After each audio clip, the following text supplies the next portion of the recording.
Hello, Mzansi, and welcome to episode 147 of Farmers Inside Track. I'm your host, Dornumdu.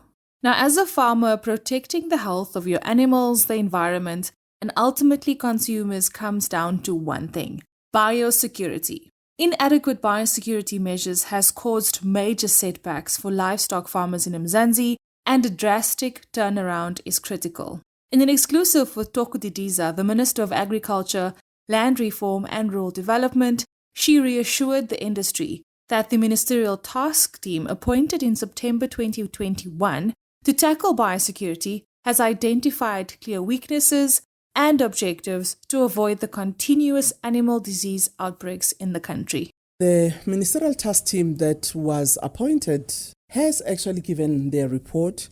And in that report, it actually indicates to us some of the weaknesses that are there, both from the farmer side as well as the government, in how we have not strengthened our animal health system, which has really been evident in the various animal disease outbreaks that we've experienced thus far. I must say that one of the things that we have identified is that the command system, in terms of being able to engage with provinces and national, in some instances with districts, have actually been weaker in the past. As you know, that agriculture is a concurrent function, and sometimes those command and control issues come into play. The financing and investment in veterinary services in a number of provinces have actually not been as good. But from the farmer's side, I think a lot of farmers have not actually practiced stronger biosecurity system in their farms.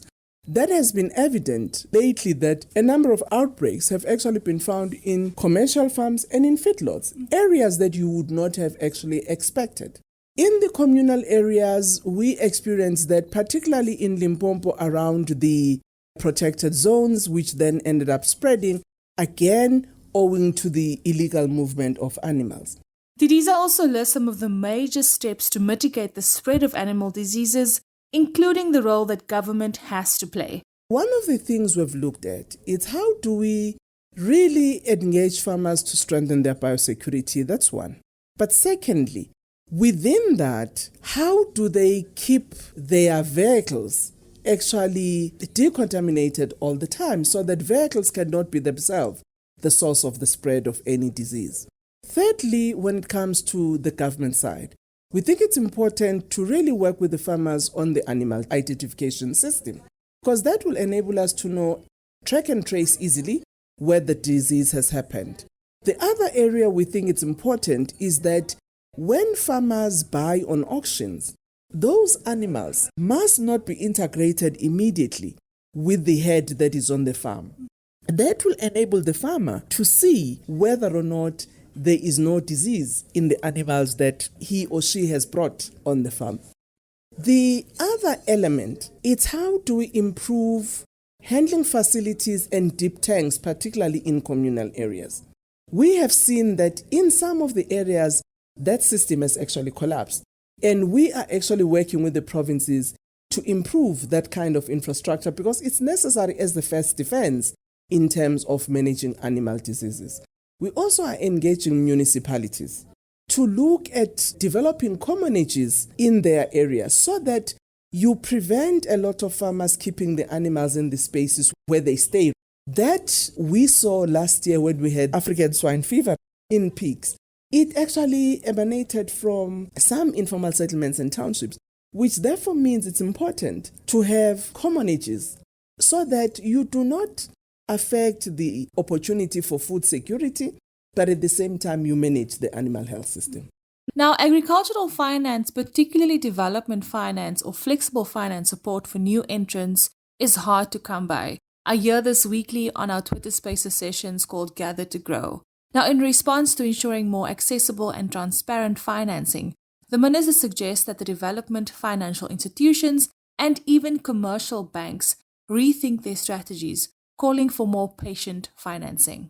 Our development finance institution, but also commercial banks, need to rethink the way in which they approach agricultural financing, particularly for new farmers. As I say, that part of the difficulty is that a lot of farmers don't have collateral to talk about as security for finance. It's important to actually relook as whether we do not look at the enterprise as the source of collateral, so that the issue of assets which farmers may not have does not become an impediment for them to access finance.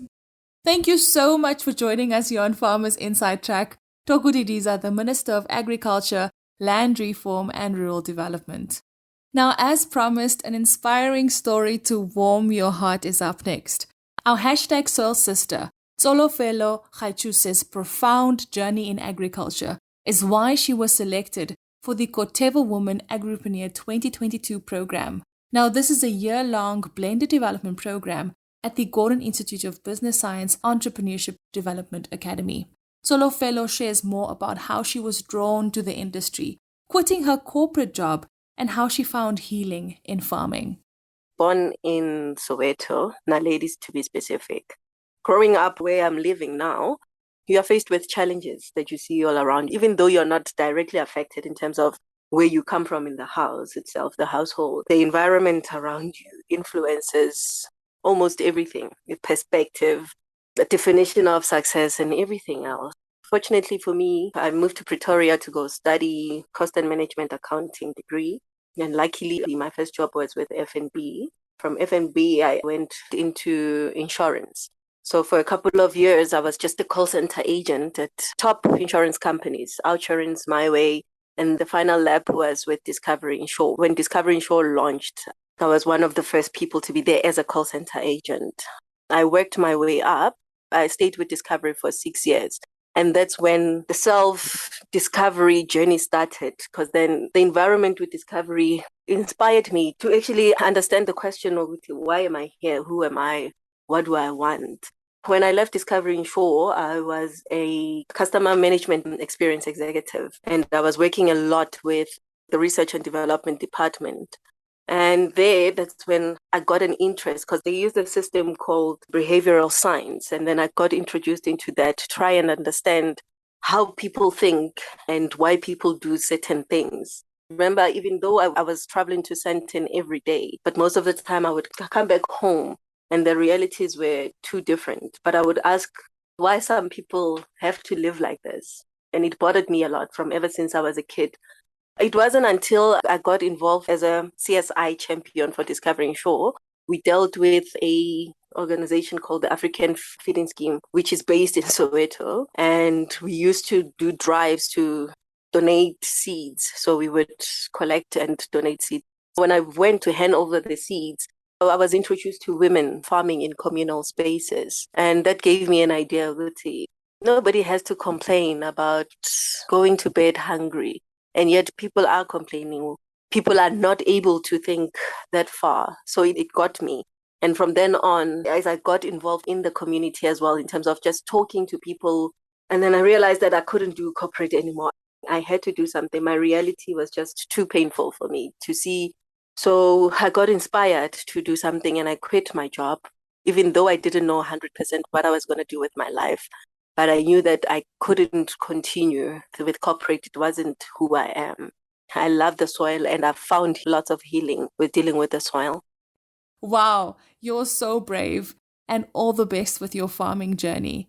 Now, for more about her life in agri, visit www.foodformzansi.co.za. And that's a wrap from me, Dawn Numdu, Nicole Ludolf, and our producer Megan van de Vent, and the rest of the Food for Mzansi team. Have an absolutely amazing week. Bye for now. Life in South Africa can be a lot. I mean, scroll through Twitter for a minute and tell me I'm wrong. Thank God for South Africans though, right? We're inspiring, and even on the bad days, we fight back with a smile. That's why I love Food for Mzansi so much. They're not ashamed to celebrate the ordinary unsung heroes who work every day to put food on our nation's tables. Go to foodformzansi.co.za and never miss an inspiring story.